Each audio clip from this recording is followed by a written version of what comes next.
TheWatfordWay today for a massive match preview. I mean, these next couple of weeks are absolutely vital in determining whether Watford are going to be a Premier League team next season or not. Today we're talking about Leeds United, and delighted today to be joined once again by our regular contributor Callum. You've had a very busy week. Firstly, how are you doing? And secondly, do you want to tell us a bit about what you've been getting up to? Because obviously it is relevant to football, relevant to media. So yeah, I think it's quite an interesting story. If you want to go ahead and tell it. But yeah, I'm good, mate, and hope everyone on the chat is doing well. So basically, what I got up to yesterday, it was yesterday.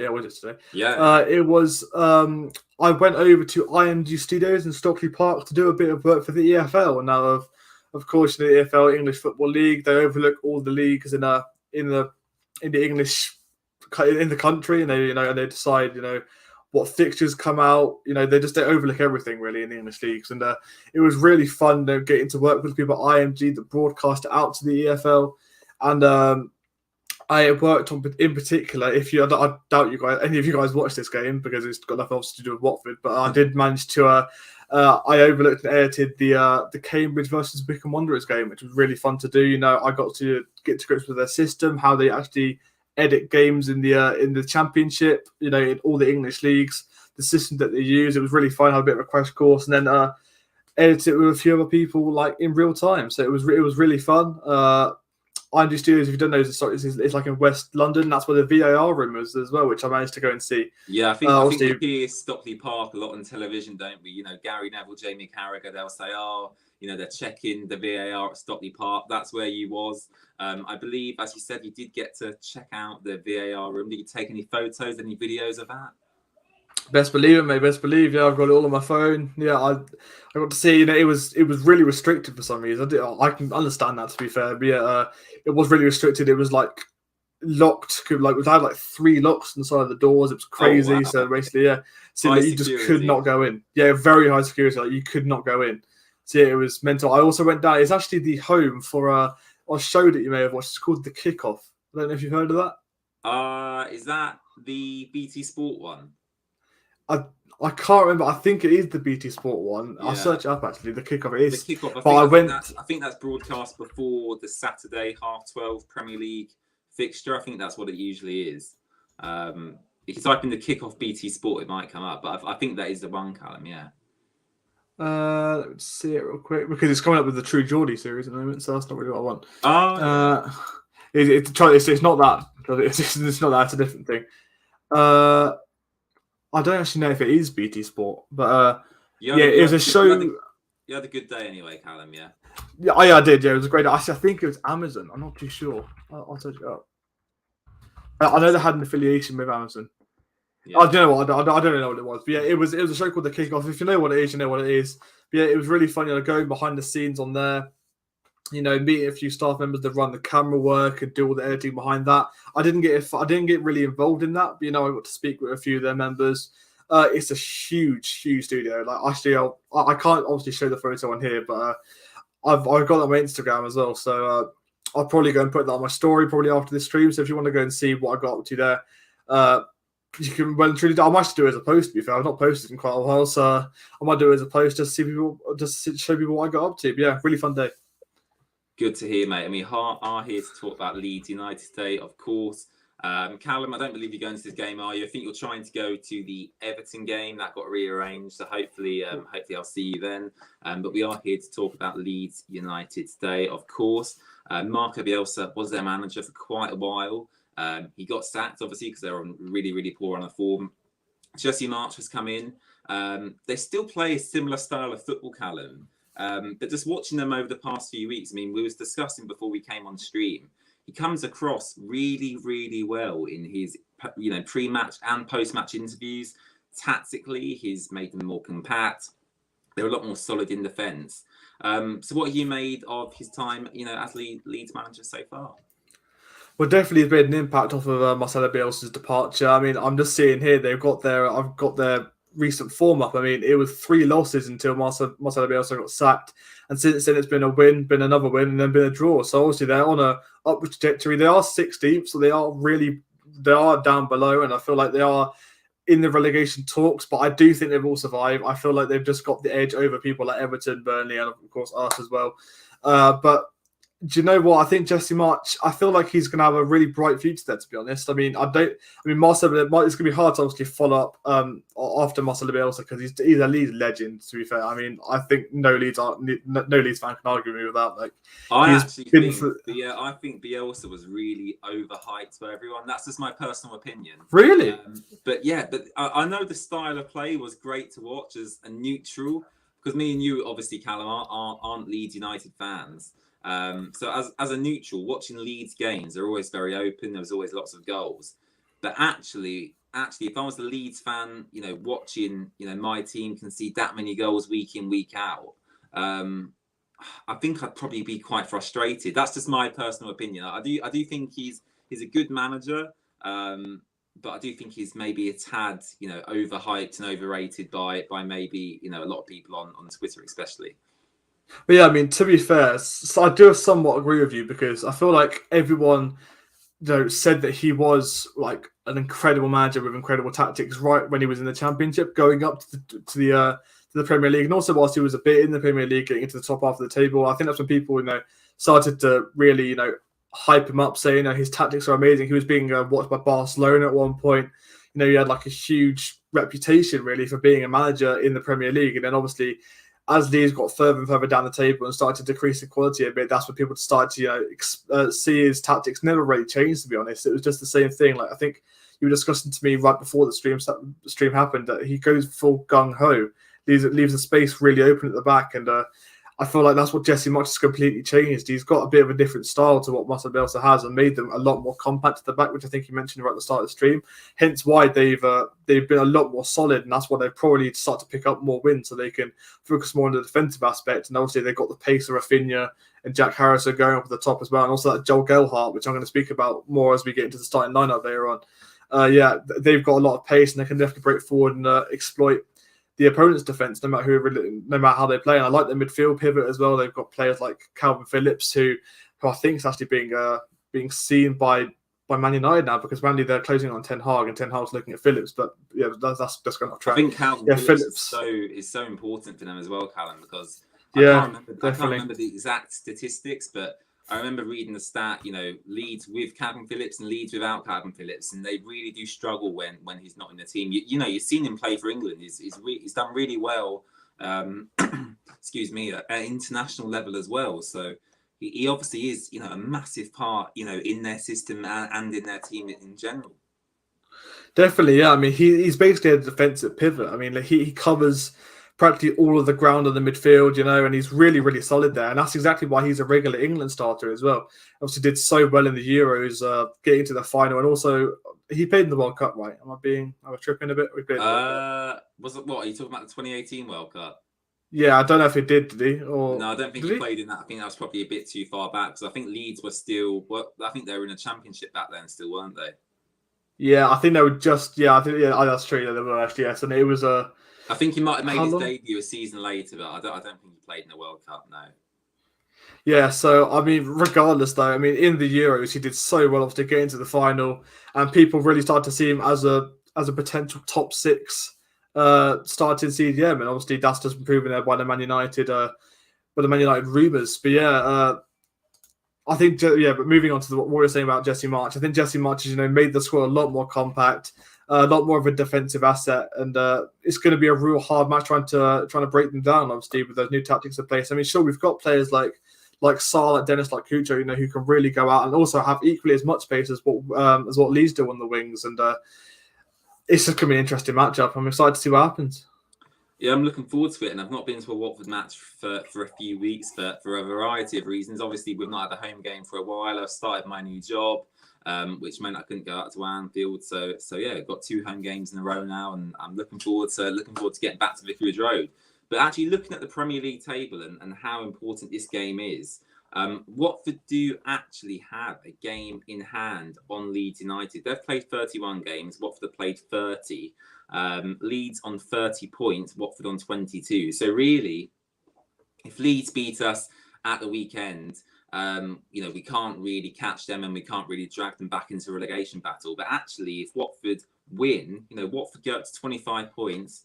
We're then suddenly within 5 points of Leeds United. So if we win, and fingers crossed we win the week after as well, suddenly, Leeds, Everton, they're getting dragged, right into that relegation battle. So I think for me, that's kind of the best scenario. If we beat Leeds, drag them back into it, apply the pressure a little bit, then I think the relegation battle does really get interesting then. Because, Callum, I've seen lots of people already write off Watford's season. There is still hope, isn't there? We can still get ourselves out of this situation.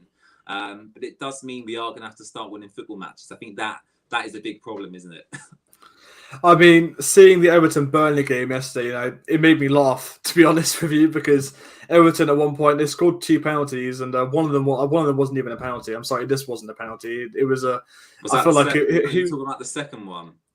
It was either the second one or the first one. I can't remember which one it was, but it felt like he fell over. I think he just fell over because I don't think the Burnley player even touched him, to be fair. So, yeah, and obviously Richarlison scored the 2 penalties. That was expected, to be honest, because Nick Pope's a decent goalkeeper, but I mean, he's playing with Burnley there in relegation. Good penalties as well, to be fair, weren't they? Yeah, very good. That second penalty was very good.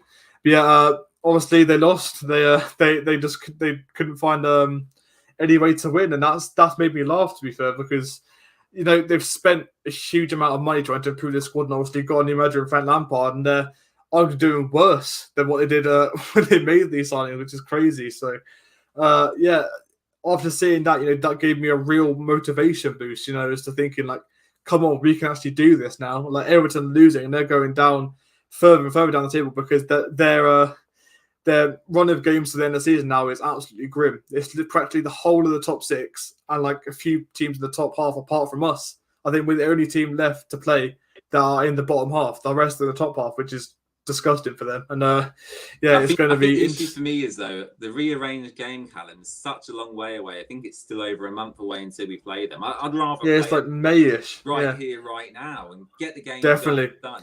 Get the 3 points on the board, because by then... the relegation places could have been already confirmed, and then suddenly the Everton game is meaningless. So I think for me personally, I'd rather play the game this weekend. Next week, yeah, switch it with Leeds. Yeah, I was gonna say, like, I know we have quite a hard few games going up as well. Like, we've got Chelsea last game of the season. I mean, it's not going to be far from easy for us. But to be fair, despite all the top teams that we still have to play, I think that Everton game is the most important game we're going to play this season. That will determine whether we're in the Championship or not for both teams in that respect. So, we just, like you just said, that we need to start winning now. Generally, like, if there's any game we need to win to solidify our chances, of actually staying up, or giving our Watford fan base a bit of hope as to whether we can stay up, is winning this Leeds game, and we need to do that. If we can bring a bit of what we had about Southampton, that fight, that spirit, that determination. Sure, I mean, the goalkeeper had a bit of a blunder for the first goal of the Southampton match, but that's besides the point. That's besides the point we won. So it's besides the point. Yeah, if we can just show that bit of fight, that grit, we've actually got a chance now. Everton are falling lower and lower down. Burnley is starting to win. We need to stop being in contention now and start winning this match. So for the score prediction, I'm probably going to be quite confident. You'll be happy to hear. So, yeah, we need to start winning. We need to start getting them goals in, because goals win games. I was thinking of a question, and actually Lewis has taken the words right out of my mouth and asked a question for me. He said, can I ask, did it benefit us, Burnley winning last night? And I'm going to pose this to you, Callum, because I think it is quite an interesting scenario that did play out last night. Because obviously both teams are, in and around us. Burnley, I think, were below us. Everton are above us. For you personally, Callum, were you hoping for a Burnley win? Was you hoping for a draw? Or was you hoping for an Everton win? Because each scenario had slightly, different permutations for Watford. If Burnley won, they'd go above us, but then Everton stay within, touching distance. If Everton won, the gap between them and us is extended. So for you, are you happy with the result that happened last night?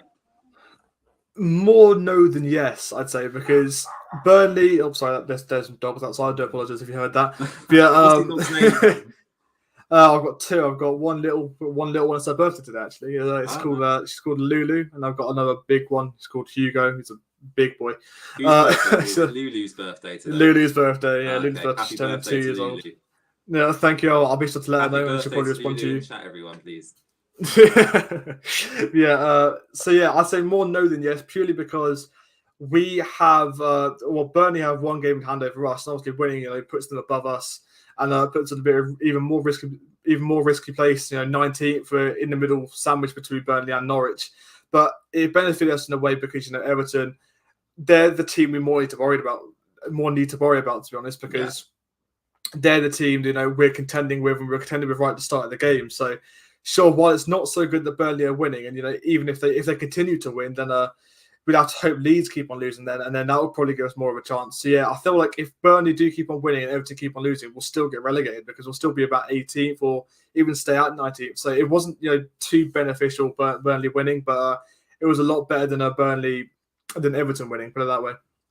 Yeah, and we'll move on to our starting 11 prediction now, if you will. And Watford actually released a really positive injury update today. It looks like not a lot of players are injured, if any. I think Kwado Bar was the only one who might not be available, but he's not really played this season anyway, so it doesn't really matter in the grand scheme of things. So for me, Callum, fully fit squad.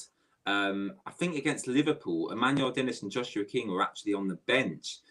Which is really, really surprising that, earlier this season, arguably our two best players. Now, against Liverpool in a relegation battle, they're on the bench. So, times have changed very drastically there. Dennis was banging in the goals and suddenly, he's found himself on the bench when he was, a must start a few months back. So for you, Callum, very quickly, what is your start 11? Because I think for me, I'll quickly run through mine. I'd stick with the 4-3-3 formation. Fozzie in goal, of course. Kiko right back. Centre backs, I'd probably go with Samir and Cathcart, maybe. Left back, Hassan Kamara. Midfield three, I'm not going to play Kuchka. I thought Kuchka had a really, really poor game against Liverpool. I think the penalty that he gave away was ridiculous. It was like a rugby tackle. He was playing a different sport. Probably just dragged him down to the ground. If that was in like WWE or UFC, you wouldn't be surprised. But in a football match, I thought that was a bit odd. So no Kuchka in my team. So my midfield three will probably be Imran Louza, Musa Sissoko, and I might go with Kayembe potentially, just to add a bit more physicality in there. And I think Kayembe actually is a lot more technical than Kuchka. I think Kuchka's very, big brute force. I think Kayembe can play a few more passes. So that's probably what I'd go with. And again, the front three is quite a difficult one, Callum, because Dennis, Joshua King on the bench against Liverpool. So I think Ismaila Sarr, obviously, on the right-hand side, a must start. João Pedro, I'd definitely play up front. I thought he did well against Liverpool. So Sarr on the right, Pedro up front. And on the left, I'm probably going to bring Emmanuel Dennis back in. Yes, Quicho Hernandez has done really well.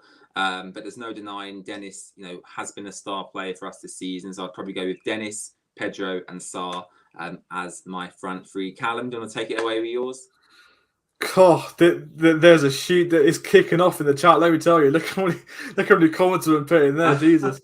So yeah. So people are saying, do you see? I was going to point out Balam's comment there. I hope I said your name right. Balam. I don't know how to say it. Do you see Ben Foster starting or Backman? Do you see Ben leaving the summer? I think his contract's going up in the summer, so I think he is going regardless. But Backman, I don't know what you think about that, James. Do you think do you think he deserves a start? Because Ben Foster, I agree, he hasn't been very good for these past few weeks. To be honest, I don't want to come across rude. I think it's a really stupid question, just because, yes, Foster, has clearly made mistakes all this season. Batman has as well. But I think for me, you're coming to the end of the season now anyway. You're in the midst of a relegation battle. Do you really, at this point, want to be changing goalkeepers? I don't think so personally. You've got to remember, if you change the goalkeeper, the way they work is very different. Batman probably plays more balls out from the back. His communication is different. His dominance of his area is different. So I think for me, just for the consistency between the goalkeeper and the defence, I think I would keep Foster in there. But I'm not saying Foster's made no mistakes, because of course he has made plenty of mistakes this season. Everyone's seen that. But I think for me, just for the consistency, I'd keep Ben Foster in goal. Yeah. I agree with you, to be honest. I mean, Backman, it's going to be interesting to see if I don't think he will start personally, but if he does start, it'll be interesting to see how he gets on because he's obviously not had a start for ages now, and I don't know if that consistency is really going to be there. But obviously Ben Foster, he's got used to a lot more games this season starting in the Premier League, so I reckon he'll just get that edge over Backman, even though he's not been great and he's not been keeping as many clean sheets or good performances even as much as we want, as much as we're hoping to. It'd just be a good send-off to see him, start practically every game now when the season ends, just to see him either retire or move to a different club. So, yeah, I think probably still keep him in goal. Right back, Kiko. I'd like to see Ngakia would be an interesting choice, but still, I think Ngakia's got a lot of time to grow, and when Kiko does eventually leave, Ngakia will definitely take his place. Kiko could potentially leave this summer. Actually, I think his time at Watford, might be coming to an end. I think he's 30 or 31 years old this summer. So yeah, if I was Watford, I'd be looking to potentially, bring in his replacement.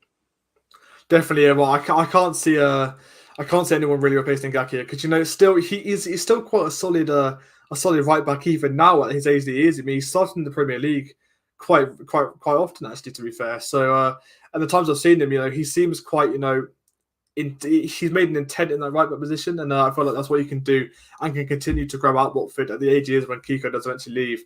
So yeah, but for now, I'd just put Kiko in just purely because I think of the experience-wise, he'll definitely do a lot better in the right back position. For your centre-backs, I agree. I'd probably keep Samir in there. I feel like I think he's just a bit of a solid choice. I think like that's kind of a no-brainer. I'm going to disagree with you on the Cathcart choice. I'm going to go with Kabasele. I'm going to go with local man purely because he did really well in that Southampton game. I think he did start right against Liverpool, didn't he? I think so, yeah. Yeah, and to be fair, I don't think he actually did too badly against Liverpool, to be honest. I feel like... I'll check for you quickly, Cal. I'll just get the teams up on Google quickly. Yeah, I've just got it here, actually. Let me just check. And, I've just got the video up. I did not want to do that. Wow, it's very difficult just to find some team news, isn't it? Bloody hell. Yeah, he did start. Yeah. Yeah, so I would start him purely because just to keep that consistency in there. I mean, it was only a 2-0. To be fair, I expected it to be about... Well, it was like, I think I predicted 3-1, in the preview against Liverpool. So, yeah, 2-0 wasn't too bad, to be fair. Against the team that challenged him for the Champions League and are smashing it at the moment. I still think he deserves to keep a space in there. Actually, Callum, briefly on the Liverpool game, because we've not really talked about it on the channel in terms of our reaction. I thought we had... I thought the performance overall was really, really good. We had a couple of chances. Kuchka, yes, he had a poor game overall, but he had that chance saved by Alisson. Pedro had that massive chance to, I think level the score at the time. Although it might have just been offside from what I was watching on the TV. But yeah, I think overall, Callum, I was really happy with that. Yeah, I was as well, definitely, 100%. Well, I carry on. I don't want to make this stream too long, so I'm going to carry on. Hassan Kamara, left back. There's no debate. Messina ain't getting in over him, so yeah, I'm just go with Messina. No, go with Kamara. Sorry. I've actually seen he actually played a 4-1-4-1 against Liverpool, which is interesting. So we switched it up a bit. I don't know if that's what he originally started with, but yeah, that's what he played it out as, and. Will he keep that again? I don't think he will. I'm going to go say it for 4-3-3 stake because that's what we've been going for consistently. So I'm going to do it in the shape of 4-3-3. So my midfielders I think is going to be Lauza, Sissoko. No, sorry, Lusa. That's it, Lusa, Sissoko, and it's a toss up between Kayembe and Kuchka. I'm just struggling. I can't have you playing Kuchka. He was woeful. Ooh. I mean. Against Liverpool. Yeah, it's going to be if he can actually play the right sport this time. I feel like he could actually be a useful asset. That's going to be a controversial choice. You can roast me in the comments if you want to, but look, Adam's come in with a good shout. Peter Atebo is available. That is true. Yeah, I wasn't even on the bench. He wasn't even on the bench against Liverpool, which is interesting. Yeah, he's still available, and you've got to remember as well, and Nkulu's fit now as well. Yeah. Yeah, so that's a lot of options. There's so many options. I think we forget about the squad depth that we have now because all these players have come back from injury. Actually, we've got a lot of players in a lot of positions, and yeah, Peter Ateba, as you say, wasn't even on the bench, and I think early this season he played really, really well. Good tenacity, good stamina, good strength, good ability, just in his all-round game. So. I think Adam there with Peter Atebo is a really good shout. Adam, you've won me over there. Well done, mate. Yeah, I'm going to go with Atebo, Lusa, and Sissoko. I think that'd be a pretty solid midfield for us. And then for our attackers, I think it's good we've left Dennis out on the bench for a while, purely because I feel like he did play for himself a bit when he played for us, and I think we gave Kuchko his time. Obviously, he had a wonder game versus Southampton, but he got bought off at Liverpool to come on for Dennis. I think it was either that or Dennis or King. I'm one of them, and so I think Dennis does deserve a chance back in the squad now to see how he does play. Obviously, from his time out in the starting 11, so I'll probably play him. I'd then definitely play Sarr. I think Sarr cemented his place. Then, do I go João Pedro or do I go King? Because obviously King, he obviously absolutely whooped Armenia. Obviously with that 9-0 win, got a hat trick. Yeah. Obviously Liverpool aren't Armenia, so obviously he didn't do too well against Liverpool. To be fair, I think he only had about 10 or 15 minutes against Liverpool, didn't he? So I don't expect Josh King to score a hat trick against Liverpool in 10 minutes. Although that probably would have been quite nice, actually. To be fair. Oh, definitely, 100%. I mean, if he can do that now, that'd be brilliant. That would definitely help us. But yeah, I'm gonna go João Pedro. I think he's part of the youth as well. He's still got a lot of experience. He's a great guy. He's a great guy. I don't know if any of you guys in the chat actually went to Vicarage Road yesterday to go and meet him, Sissoko, and Did you go? I didn't go. I wanted to go, but I was a bit busy, so I couldn't go. I had to go to the IMG thing. So, so it was a busy day. Busy day. That would have been great to see him, definitely. I'll go João Pedro. Keep talking for a second, because I do have a photo of myself with João Pedro. I'll get that up quickly, actually. I think you've shown me, actually. Yeah, it's a good photo. But yeah, I'd go... actually, I want to point out what Adam said in the chat, actually, before I make my decision of whether King or João Pedro starts. Here we go. King comes on... I don't know if everyone on stream can see that. No, that's beautiful. Beautiful. What a photo. Me and João Pedro, there we are. Waited outside for about half an hour, 40 minutes after the game, just to get that photo with him. I made that your screensaver or something like that. Yeah, I did for a while, and then it got a bit embarrassing because people would go on my phone and be like, "James, why are you looking at yourself all day?" So I took it off my phone, but it's still there in my camera roll for me to look at any time. So should have asked him to follow you on your Instagram pages or subscribe to your YouTube channel. How good his English was. I didn't know if he spoke fluent English or not. Yeah, that'd be a bit of a problem to say, "Hey mate, how are you?" Just complete silence. You met with complete silence. But he lives quite local to me. Actually, I think after the game, what happens is the players who live up north, like Ben Foster, Tom Cleverley, I think they go back to the training ground and they drive back up to their houses. Because João Pedro is quite local to my area and local to Watford, I think he just gets in a taxi and gets driven home after the home games, which is pretty handy, to be fair.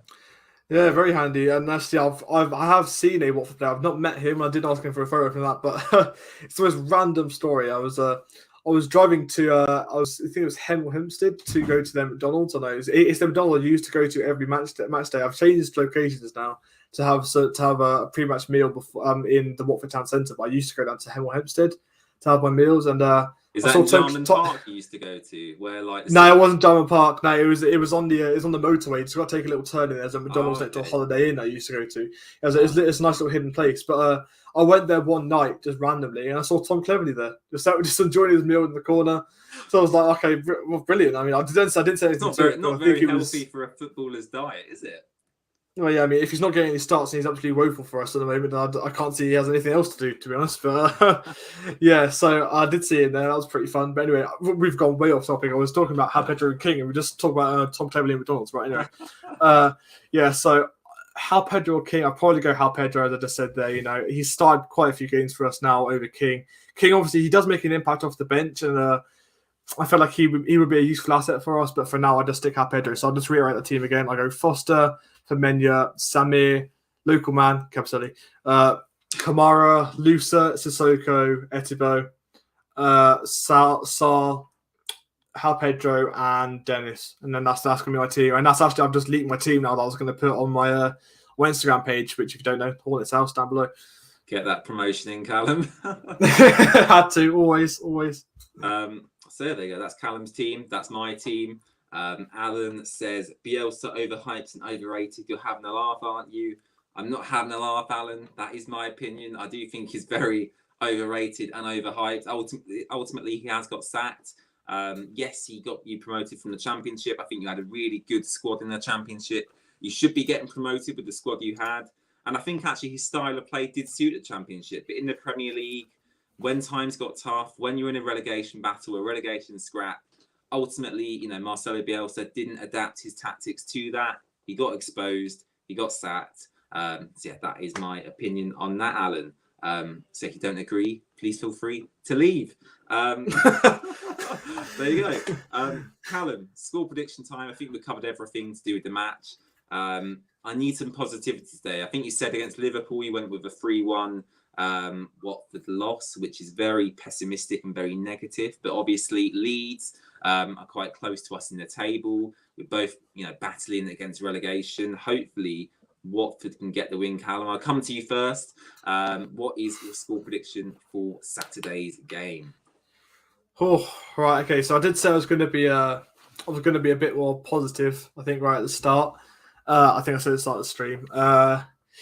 It's a game we must win. There's no excuses now. We need to win this game. We need to score. We need to score some goals, and we need Roy to really get the best out of his players and get them fired up for this match, because Everton lost, Burnley won. This is all dependent now. It's going to go down to the wire, this relegation battle. And if we want to have any chance of scoring it, goals win games, we need to start scoring now. We need to start winning the games. This is no joke. We need to have a bit of Southampton in us, a bit of fight that we know that we need so desperately. We need it. We really do. And that's exactly why I'm going to go for something quite ambitious, but I feel like it could happen if we do really turn up on the day and every player shows like they want to play for this club in the Premier League next season. I'm going for a 3-1 Watford win. 3-1 Watford win. I thought the way he was talking then, I thought he was going to go like 8 or 9-0. I didn't know what to expect. I'm not Brendan, mate. I'm not Brendan. I think Brendan can sometimes be overly positive. And then when Finn's on, I think he's overly negative. So I think you're a good in between, Callum. I think 3-1. I'd definitely take that. I think for me, I'm going to go with a Watford clean sheet, which is very, very exciting. And I'm going to go with a 2-0 Watford win. I'll go Dennis to get a goal on his return to the starting 11, and João Pedro to get a goal as well, because I don't think he's actually scored since, I think we played Leicester in the FA Cup in January. I think that was the last time João Pedro actually scored a goal. So I'll go with Dennis to get the opening goal and João Pedro to get a goal in maybe the 80th minute, something like that. So I've gone 2-0, and Callum, you have gone 3-1. Yeah, I've got 3-1. I also want to point out what Adam just said in the chat there. I think Brendan's actually just hacked into Adam's account there. 4-0 Watford. Wow. Very bold. Just put very, very bold. Very, very bold. But then he just put that, speaking of Brendan, me and James, and me as well, I saw him on BT Sport against Liverpool, zoomed in as well, properly, like fully. That was hilarious. You know what? Obviously, Brendan travelled over from the Netherlands. If you're a regular watcher of the Watford Way here on YouTube, we know Brendan does come on here a lot to talk about Watford, do match previews, match reactions. He's based in the Netherlands. He tries to get over to England as much as possible. He came over for the Liverpool game. So I knew he was coming over, but I didn't expect him to appear on TV. So before the game, I think it was Callum, wasn't it? They were just, showing the crowd. And yeah, they zoomed right in on Brendan's face. So I took a photo, I sent it to him, and he was like, "Yes, I'm on TV." So, so yeah, that was very, very funny. But yeah, we've come to the end of the preview, Callum. Do you have a final message to everyone before we go about the game? And I think for me as well, I just want the atmosphere to be a bit better at Vicarage Road. I think we've been away for 3 or 4 weeks now from the Vic. I've missed it a lot, and I think for me personally, Callum, I just hope the atmosphere is a lot better. Yeah, final words, home advantage. We need everyone to bring their support. I mean, last time we said that, we got absolutely thumped by Norwich. So, yeah, I'm going to say it because hopefully I'm the lucky charm, except maybe apart from Sissoko. So, yeah, I'm going to say it now. We need to bring our full support here. We've got nothing to lose now. Everton are going down and down, and their fixtures aren't looking too great either. It's going down to the wire.